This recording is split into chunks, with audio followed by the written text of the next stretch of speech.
हमारे चैनल को अवश्य सब्सक्राइब करें और नए अपडेट्स सबसे पहले पाने के लिए इस बेल बटन को दबाना न भूलें।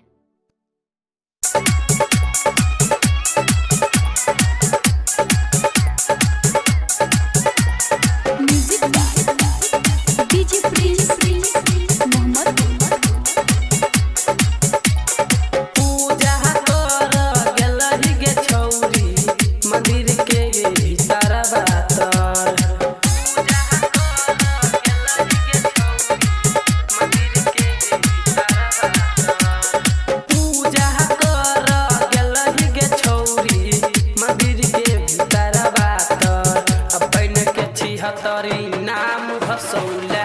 भाग गेला अशोकबा संग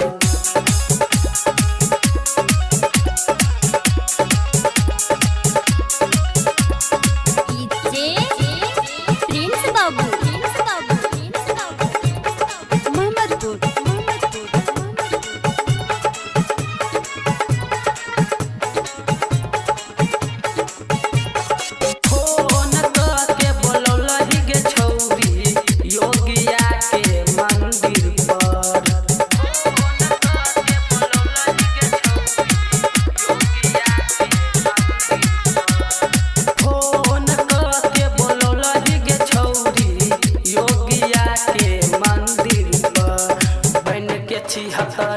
नाम हसौला भाग गेला चंदनमा संग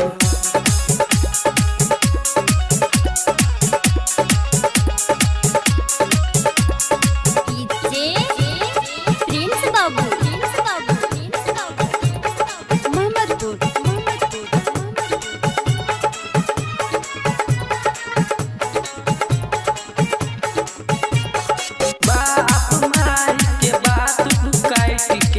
पूजा के लही भोरे भोर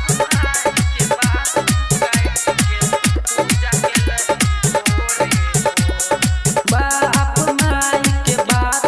काट के पूजा के लही भोरे भोर आ सिंगर दिल पे राकेश देखल को